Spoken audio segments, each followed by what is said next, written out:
بسم الله. أعوذ بالله من الشيطان الرجيم. بسم الله الرحمن الرحيم. الصلاة والسلام على أشرف الأنبياء والمرسلين، على سيدنا وحبيبنا محمد وعلى آله وصحابته ومن تبعهم بإحسان إلى يوم الدين.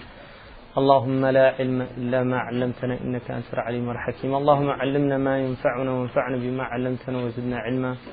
اللهم افتح علينا حكمتك وانشر علينا رحمتك يا ذا الجلال والإكرام. وصل اللهم على سيدنا محمد وعلى آله الكرام، ولا حول ولا قوة إلا بالله العلي العظيم.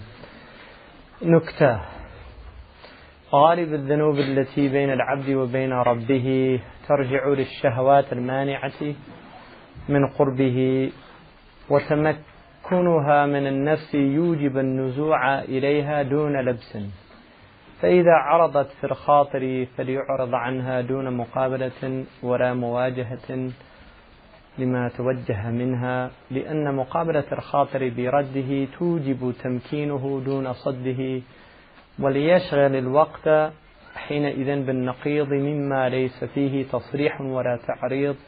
ولذا أمرنا بالذكر عند اعتراض الوسواس لا بالفكر، وقد جاء أن الشيطان جاثم على قلب ابن آدم، فإذا ذكر الله خنس، وإذا غفل وسوس، وإذا قوبل الخاطر بهذه المقابلة كانت الحقيقة له واصلة، وبتكرارها فيه متمكنة حاصلة. ولهذا قالوا: من ترك الشهوة 7 مرات لم يبتل بها، والله أكرم من أن يعذب قلبا بشهوة تركت لأجله.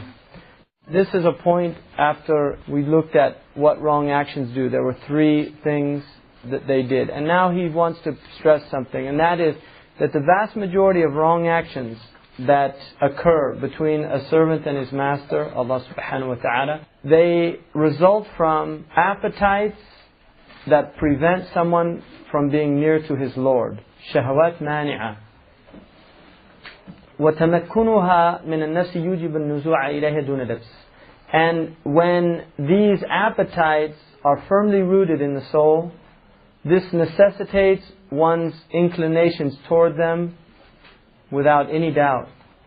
So if these occur to the mind, one should reject them, turn away from them, without meeting them face to face. In other words, you don't concern yourself with them.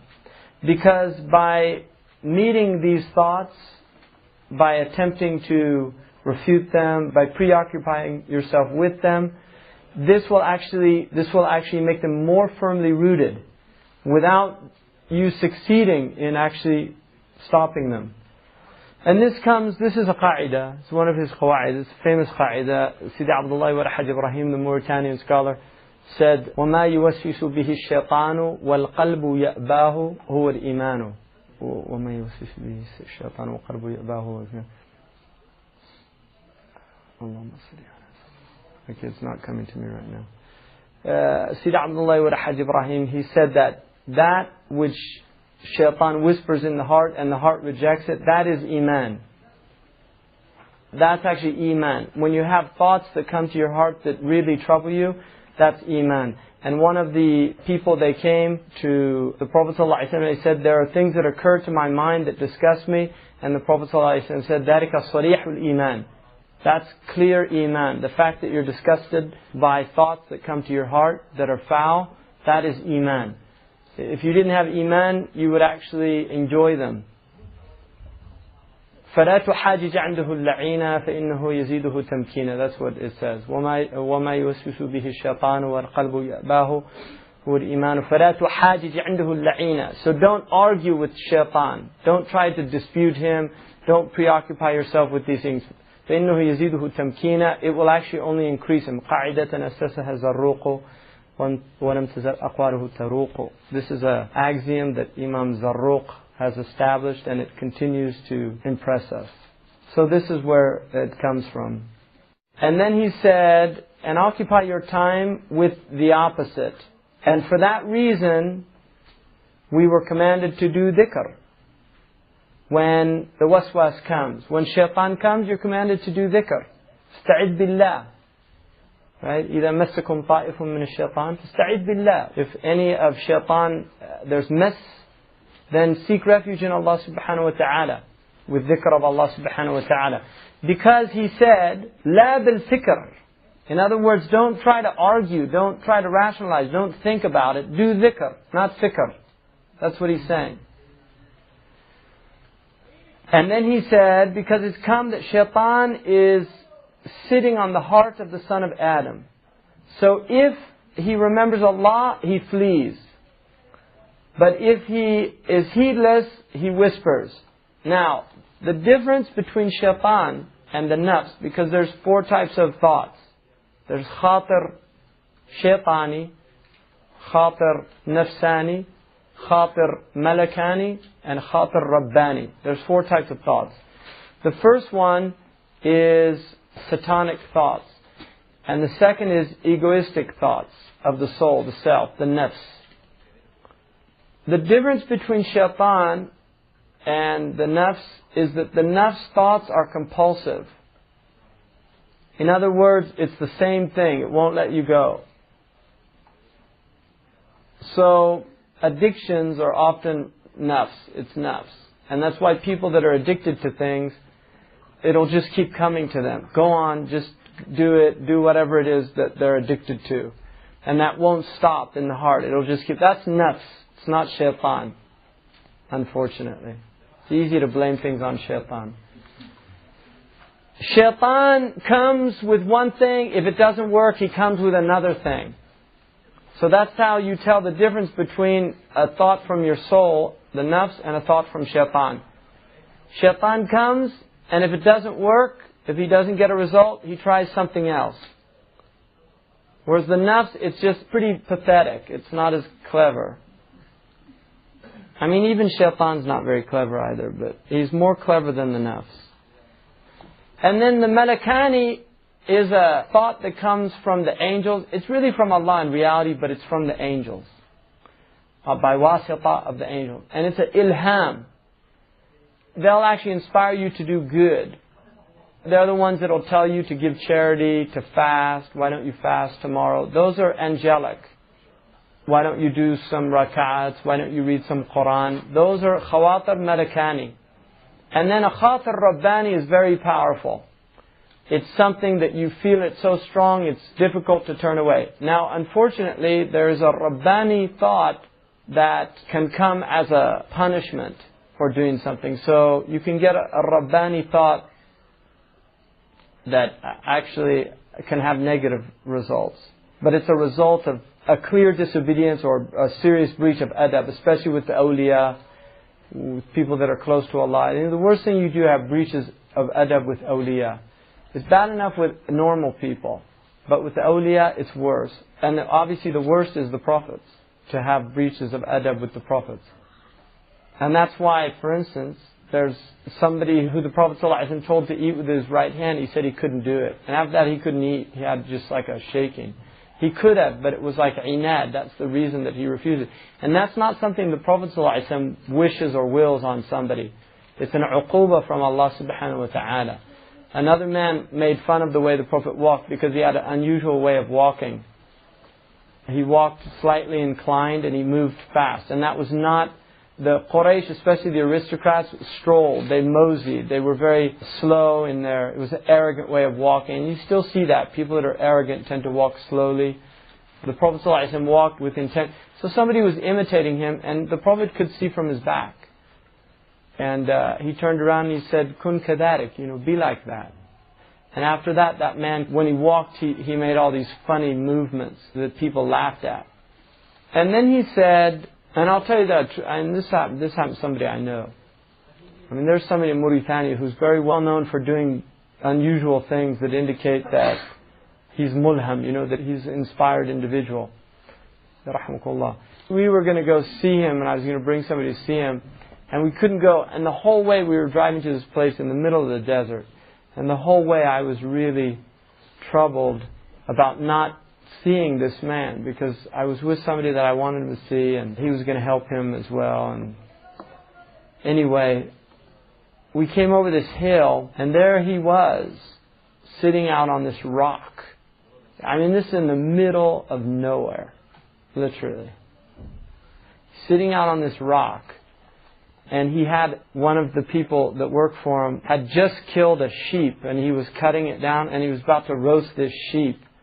I mean, this is like something, Mauritanians just don't do this, right? And he had this bowl of yogurt drink, and then he had this guy with him with a gun, like to do like tarheeb, welcoming. He said, tarheeb bila nifaq. This is like welcoming without hypocrisy. He's like, so then the Shaykh, he's a Sharif from the Prophet's family. Sallallahu Alaihi Wasallam. You know, I said, subhanAllah, you know, and this is normal for him. Like if you tell this story to people that know him, they just say, yeah, that's what he does. And we were in a hurry. That's why we didn't go visit him in the first place. But I was actually nervous about not going to visit him, this and that. So he said, you have two choices, because you're travelers. I'm not going to keep you here. You can either stay and have lunch with us, or you take one of those sheep. And then I was telling another person this story, and I said to him, and he had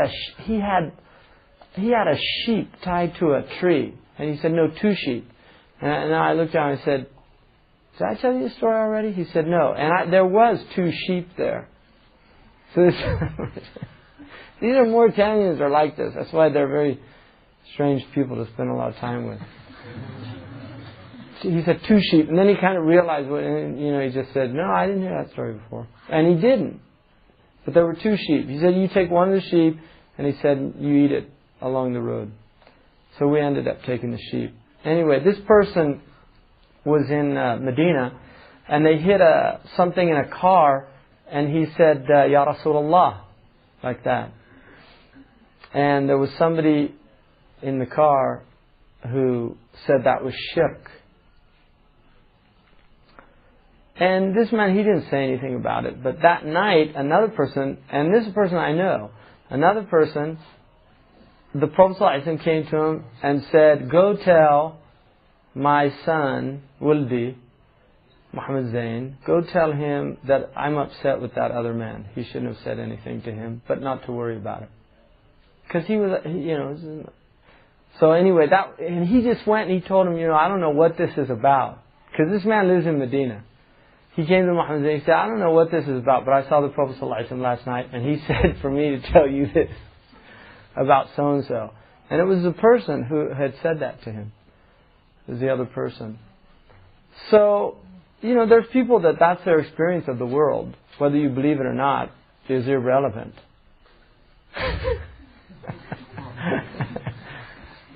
You can believe it or not. It doesn't matter. The world goes on. You don't believe in angels? They're all over the place. Every one of you has two of them that are writing down all the stuff you do. It doesn't matter if you believe it or not. Reality is reality. If a madman in the middle of a rainstorm says it's not raining, it doesn't change the fact that it's raining. Right? Just because his view of reality is not congruent with reality. It doesn't matter. So don't worry about it. Anyway, that's about khawatir. I don't know why I went off on that, but that's about khawatir. That's a khatir. Khatir comes, it just occurs to your mind. فإذا قبل الخاطر بهذه المقابلة كانت الحقيقة له واصلة. So if you respond to these things that occur to your heart in this way, then you will reach reality by it. And as you do it more, it will become stronger in you. In other words, you'll gain more and more strength in this practice, to the point where you will actually prevent thoughts from coming into your heart that you don't want. This is spiritual exercise. And there are people that if they don't want a thought to come into their heart, they stop it. They can literally stop it. And this is not something that's unique to the Muslims. There's other traditions that learn how to do this. These are techniques. People that do serious meditation in the Zen tradition can get to that point where they can stop thoughts. So this is not unique to the Muslims, but what we would say is that the fruits of it are going to be different. وَلِهَذَا قَالُوا مَنْ تَرَكَ شَهْوَةً 7 مرات لم يبتل بها. If you leave an appetite 7 times, then the ibtila of it will be removed from you. In other words, if you can leave it 7 times, and this is a saying, that the people of this science say, قالوا والله أكرم أن يعذب قلبا بشهوة تركت لأجله. And Allah is more generous that He should punish a person for an appetite that the person abandoned in the end for Allah's sake. So, if you left something for Allah's sake, Allah won't punish you for the times you did it in the past. But the danger is to keep doing it. And that's why He wrote this book. فَعَرَفْ ذَلِكَ وَأَعْمَلْ عَلَيْهِ. Know that and act in accordance with it. فَإِنَّهُ صَحِيحٌ مُجَرَّبٌ عَجِيبٌ. This is not theory to Sidi Ahmed Zarruq. Alright? This is not theory. This is a man who completed his suluk. This is a man whose karamat were confirmed. This is a man who is well known in the ummah. He reached a maqam that's well known. And what he's saying here is know this and then act according to it. Because it's true what I'm telling you. It's mujarrab and it's wondrous. This has been experienced by many people and it's ajib. Wallahu yaqul al-haq wa huwa yahdi as-sabil. And Allah speaks the truth and He guides to the straight path. That's the first milestone. I hope you guys are keeping up on these. Remember, there were 3 ma'alim. We're still in the aqtab. Alright? There were 3 ma'alim. So the second milestone, وَمَا فِيهِ مِنَ الْوُجُوهِ وَالْمَعَانِي, the different aspects of it and the meaning, وَهُوَ إِسْتِدْرَاكَ الْحُقُوقِ الْفَائِتَةِ بِالْوُجُوهِ الصَّحِيحَةِ الثَّابِتَةِ وَلَا يَخْلُو الْأَمْرُ فِيهَا مِنْ 3 أَوْجُهٍ لِكُلٍّ مِنْهَا حُكْمٌ وَتَوَجُّهٌ. So, the second milestone is redressing rights that have been bypassed, that you've missed. Redressing rights that you've missed. And doing them in sound and confirmed ways. And this matter has 3 aspects. Each one of them has a hukam, a ruling, and a direction. أولها, the first one, that these rights that you have failed to perform are known in their number and in their order in terms of your responsibility toward them. So for instance, if you have prayers that you've missed, the prayers have a specific number, and you know the number, and you know their order. In the Maliki madhab, if it's more than 5, then you don't worry about the order. If it's less than 5, then you follow the order, and the tartib is wajib. And so you have to look at your madhab about that. But I'm just using this as an example. The same is true of fasting. Alright? And many other huquq. So you know their number and you know the order. وَالْقِيَامُ بِهَذَا وَاجِبٌ وَأَكْبَرُ مُهِمَّةٌ. And doing this is an obligation and it's of the greatest importance. لكن على وجه يقطع فيها وكيفية لا تخل بما يأتي منها وذلك بأن يأخذ بأقصى المقدور الوسط. So what he's saying is, but this is a way that you should have no doubts about it, and a means that there's no shortcoming in it. What that means is that you should take the highest number, right, بأقصى المقدور, degree of it, and then be moderate in that. وَإِنْ كَانَ غَيْرُهُ يُسْتَحَبُ وَيُقْتَبَطْ. Even if there might be more preferable ways of doing it or better ways of doing it, do it moderately. Because he says, فَرَأْسُ مَالَ التَّاجِرِ الْبَلَاغِ وَكُلُّ مَا يُخِلُّ بِهِ فَلَيْسَ يُسْتَسَاغ. He's saying that the capital of a merchant is that he completes his transaction. Right? That's the basis of it. So if you've got a stock of goods and they never sell, there's no benefit in it. And everything that falls short of that is something that it's just unacceptable. So that's the first one. Be moderate. Do what you can do. In other words, he's saying don't be deficient, but don't go to some extreme. Because, for instance, if you owe prayers don't try to do 100 prayers every day, something like that. Be reasonable in what you're doing because you want to get it done. And you want to keep your himmah up. Now, if you have a lot of prayers, this is up to different people. Shaykh Abdullah bin Bayyah, who's a great faqih and a mufti, he gives fatwa according to the madhab of Ahmad ibn Hanbal, that if you owe a lot of prayers, you make tawbah and you start new. The other imams say no, you actually have to make them all up, even if it's 20 years. So, difference of opinion. But if you do owe a lot of prayers, Imam al-Akhdari, for instance, says, if you do 5 at each prayer, for a total of 25 a day, that you're not mufarriq. That's not deficient. If you do less than 5, it's deficient. That means like at dhuhr time, you make up 5 past dhuhrs. So you work out how many you owe. Say if you owe 100 prayers that you missed, then each day you do 25. So after 4 days, you'd have made up all the prayers.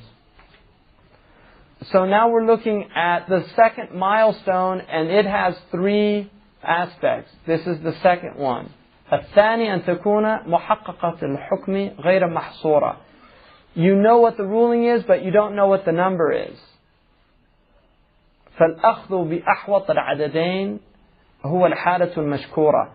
So take the safest of the 2 numbers. In other words, if you have a lesser and a greater number, it's an approximation. One's a higher, one's a lesser. Take the higher one, because that is a more rewarded condition. ولكن من غير إغال في الاحتياط بأول وهلة.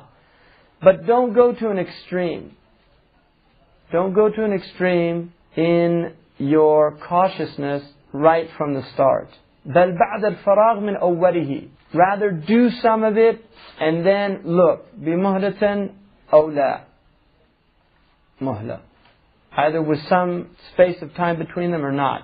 لأن العزم على الاستقصاء يوجب عجز النفس عن الإحصاء. والحيلة عليها أولى من الرجوع إليها. Because resolution in going to an extreme will wear the self out. You'll get exhausted from it and not be able to fulfill or complete what you're doing. وَالْحِيلَةُ عَلَيْهَا أَوْلَى مِنَ الرُّجُوعِ إِلَيْهَا.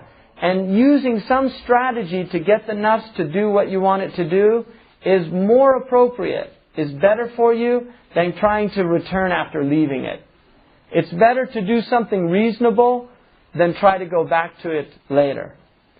That's the second one. الثالث أن تكون مشكوكة الحكم والعدد. You don't really know, you have doubt about the ruling and the number. أو غير مشكوكة العدد but مشكوكة الحكم. ولا يخلو إما أن يستند الشاك فيها إلى أصل معتبر. So there's a certain number of possibilities.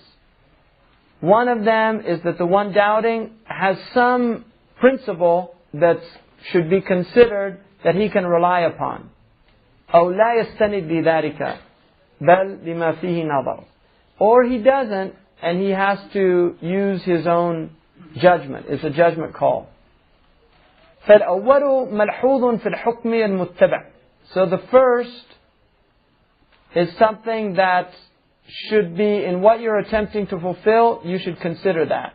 In other words, if you do have some asl to go back, like for instance, in ghiba, alright, say you were backbiting, and you know the people you talk about, because people tend to talk about the same people, unless they're chronic backbiters. Chronic backbiters, it doesn't matter who they're talking about. They just, look at that idiot over there. I mean, they just want to backbite. But whereas a lot of people have certain people that really bother them. And they tend to backbite a lot with those people. So anytime they get a chance, you know what that guy did to me today? And they start in on it. There's no benefit in that. But the point is, there's a principle with backbiting. And the principle is to make dua for those people. Make tawbah for the backbiting, and then make dua. So there's an asl, mu'tabar, that you can go back to. You just do your best. You make tawbah, and then you make dua for that person for at least 5 prayers. That's an asl mu'tabar that you can use. And therefore, you should consider that. The Prophet ﷺ said, حياتي خير لكم تحدثون فيحدث لكم. My life is good for you because you do things and then you get ahkam. ومماتي ووفاتي خير لكم. And my death will be good for you. Why? Because if he stayed with us continuously, we would keep doing things and we'd get more and more rulings from Allah until nobody could follow this deen. So his leaving us was a rahmah. And then he said, تُعْرَضُ أَعْمَالُ أُمَّتِي عَلَيَّ. The actions of my ummah are shown to me in my grave. The actions of my ummah. It's in Al-Bazar. It's a hadith sahih. رِجَالُهُ ثِقَاتٍ.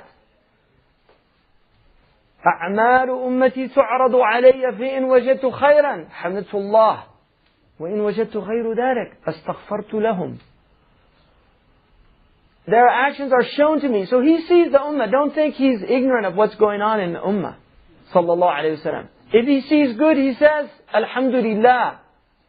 And if he sees bad, he says, Astaghfirullah li ummati. He asks forgiveness for his ummah. So, the people that are closest to the Prophet are the awliya. And they're not normal people either. They're not prophets. They don't have the isma of the anbiya. But they have a maqam with Allah subhanahu wa ta'ala. And I'll give you a big hikmah. It was given to me by a Shaykh in Fas. This is not a hadith, but it's a hikmah. أخفى الله سبحانه وتعالى ثلاثة في ثلاثة. Allah hid three things in three things. أخفى رضاه في طاعته فلا تحتقر طاعة. He hid his contentment in his obedience. So don't show any contempt for any act of devotion. What does that mean? That means you can give $1 million in sadaqah. And Allah might not accept it. But you can give a thirsty pilgrim in Mecca a drink from your water, and Allah accepts that. Maybe that's what Allah accepts from you. One of the great shuyukh was seen after his death, and they said to him, what happened to you? He said, Alhamdulillah, I was saved. They said, what saved you? He said, Subhanallah, I used to teach the Fatiha to these old women in my village. And that's what saved him. And he was big alim. That's what saved him. So he hid his contentment in his obedience. وَأَخْفَى سَخَطَهُ فِي مَعَصِيَتِهِ. And he hid his anger, his wrath, in his disobedience. Don't think that wrong actions are disobedience. Somebody can fornicate, drink alcohol, take usury, and Allah overlooks that. But they do something cruel to another person, that's where they get the wrath of Allah. You don't know. وَأَخْفَى أَوْلِيَاءَهُ فِي خَلْقِهِ. And he hid his beloveds amongst his creation. And it even gets worse. Because there might be a Yahudi or a Nasrani who's a wali of Allah. Because Imam al-Qurtubi said, and this drives some people crazy. Imam al-Qurtubi said, Umar ibn al-Khattab was beloved to Allah subhanahu wa ta'ala, and he was prostrating to idols in Mecca. Because this is tawheed. Where is sa'ada? Fi batni ummika. Your felicitousness with Allah is in the womb of your mother. So you might treat some Christian with contempt, and that Christian is going to become a Muslim later, and he's a wali of God. So don't treat Allah's creation with contempt. One of them came to Muli al-Arabi and said, oh, I saw a Jew today in Fez and I knocked him off the road. He said, go knock your nafs off the road. You know, that's what he said. He said, أضرب نفسك. Go knock your ego off the road. Poor Jew, leave him alone. Guy's just being who he is.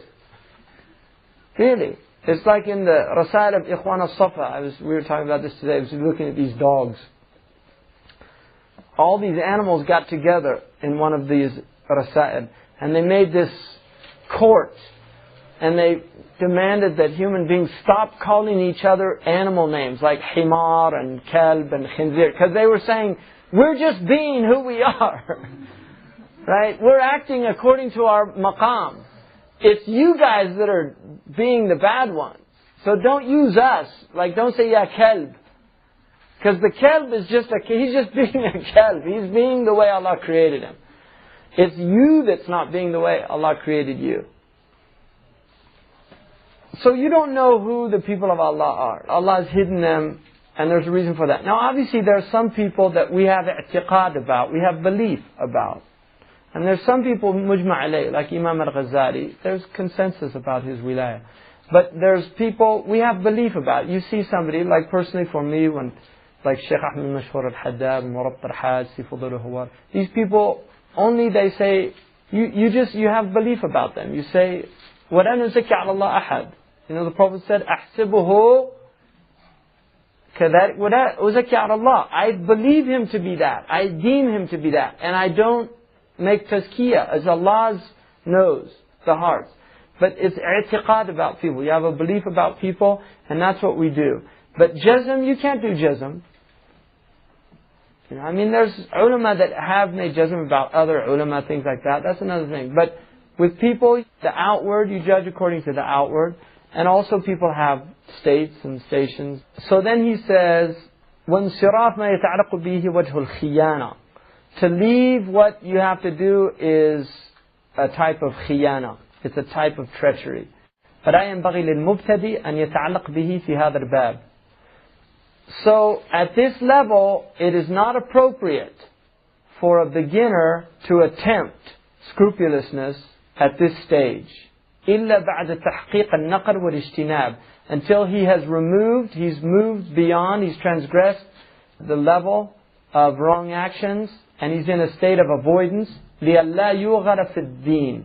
In order that he's not one of those people that goes too deeply into things, because the Prophet said, أَوْغِلُوا فِي هَذَا الدِّينِ بِالرِّفْقِ.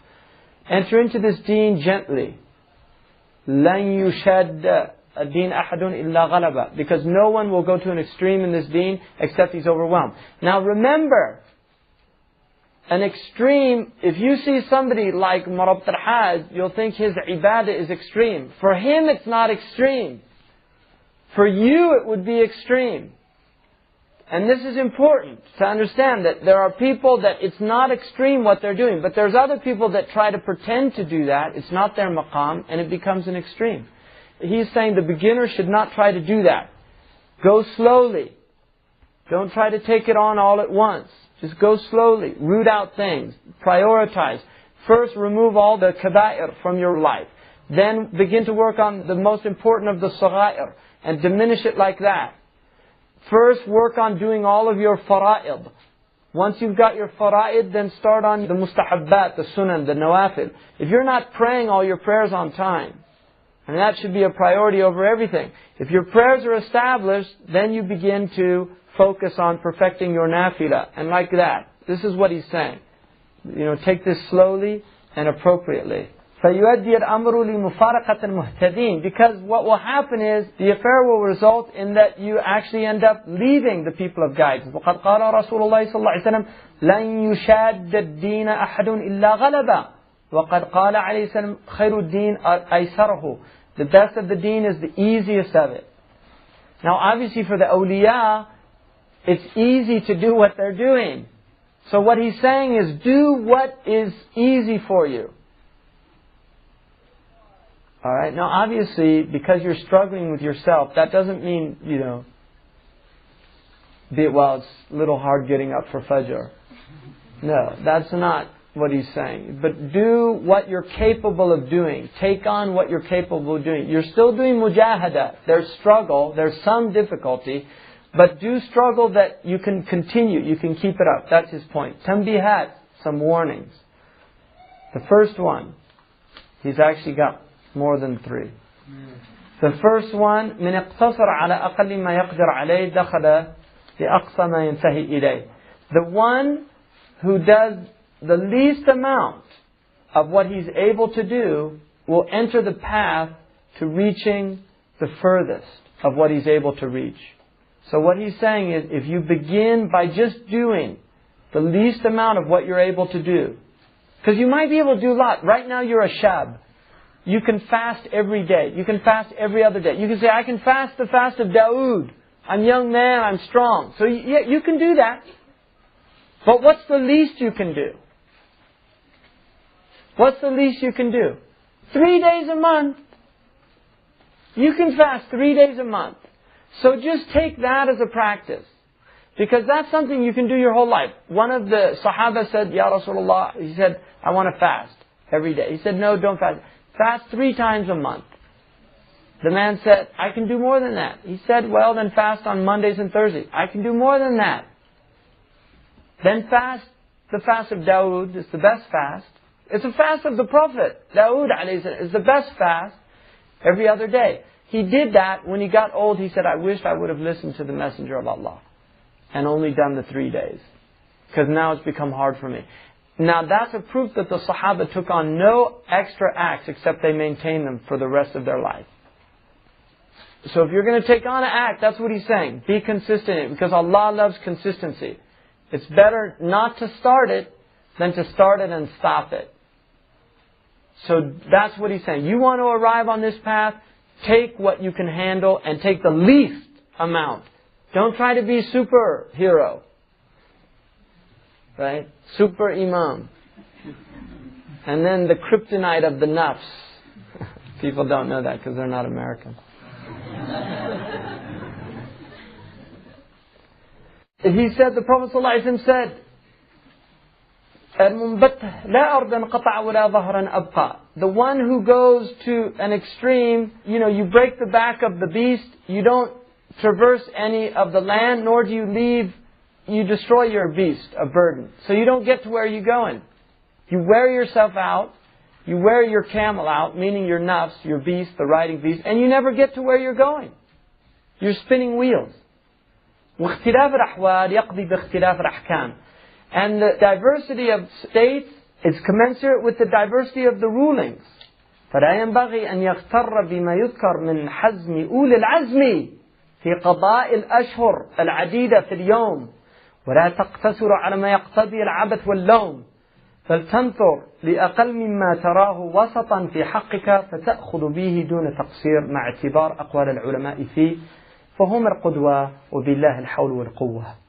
And this is really incredible stuff here.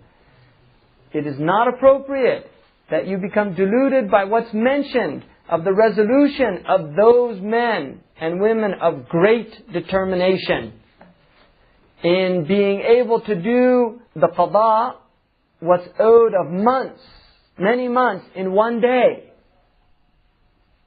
Nor should you simply limit yourself to doing what will really, in reality, be considered frivolity and be blameworthy. So don't do nothing, or don't do so little that it's of no weight or consideration, and don't try to do what you read books of the awliya, tabaqat al-awliya, you read books about, and then you start trying to be like these people. And it's not your maqam. Start where you are. Everybody should start wherever they are. What you should do, بَلْ تَنْظُرْ لِأَقَلِّ مِمَّا تَرَاهُ وَسَطًا. Look at the least amount of what seems moderate. In a continuum, you've got some middle area. It's not too little, it's not too much. On that continuum, look at the least of moderation, what that is. فِي حَقِّكَ, at your level. At your level. Understand where you are. I mean, if you just started praying, focus on your prayer, on getting your fard prayer done. If you've been praying for a long time, do other things. Take things where you are. You have to know where you are, at which point you're at. مع اعتبار أقوال العلماء فيه فهم القدوة. And look and consider the words of the ulama in these matters, because they are our example. And strength and power is through Allah. الثاني ما تحقق في الذمة أو ظن تحققه أو شك بعلامة فلا براءة منه إلا بالإتيان به وجوبا في الأولين وورعا في الأخير. So, as for what's been realized of your responsibilities, or one thinks one's realized them, or there may be some doubt because of some signs that it hasn't been fulfilled, there's no relinquishment from this responsibility until you complete what you need to complete by obligation in the first two. So, if the first two are done, they're not done until what you've completed with them. وَوَرَعًا فِي الْأَخِيرِ. And as for that concerning the end, it's out of wara' that you do that, when there's doubt because of some sign or something. وَمَنْ جَعَلَ نُصْبَ عَيْنَيْهِ أَقْصَى مَا يُرِيدُهُ قَلَّ أَنْ يَفْعَلَ مَا يُرِيدُهُ. And whoever puts before him the extreme of what he wants, he rarely reaches what he desires. Now, I'll just give you an example, and this is my theory, and then we'll close it for tonight. See, the world now, that everybody plays soccer. And the Americans, they play football. And the thing about soccer, you're always thinking of the goal in soccer. That's what they're always thinking of. And it's continuous play. So they want the extreme always. In football, and I played football in high school. In football, you don't think about the goal. You think about the first down. That's what they always say to you. And you make a huddle, let's get the first down, let's get the first down. That's what they say. Micro goals. The touchdown is there. It's in the back of your mind. But that's not what you're thinking about. They call that a Hail Mary play. You know, it's a prayer. When there's only like 10 seconds left, something like that, you go for the... But as long as you have time, just micro goals. Get the first down. Get the first down. You have 4 tries. Right? For people who don't know how to play football. So, the same, I'm just using that as an example, the same can be applied to your spiritual work. Right? Micro goals. Micro goals. Our goal is Allah subhanahu wa ta'ala. And I don't want to use any cheap sports metaphors. Alright? But our goal is Allah subhanahu wa ta'ala. It's the highest goal. We want to stand before Allah subhanahu wa ta'ala with qalb salim. With a sound heart. That's our goal. We want to bring Allah subhanahu wa ta'ala something worthy of bringing to the Divine Presence. And it's a long journey. And so you have to take it step by step. Don't try to get there today. Just take it step by step. But always leave open the possibility that Allah can open it up for you in a moment. It's possible. Alhamdulillah. جزا الله عنا سيدنا محمد صلى الله عليه وسلم ما هو أهله جزا الله عنا سيدنا محمدا صلى الله عليه وسلم ما هو أهله جزا الله عنا سيدنا محمدا صلى الله عليه وسلم ما هو أهله سبحان ربك رب العزة عما يصفون والسلام على المرسلين والحمد لله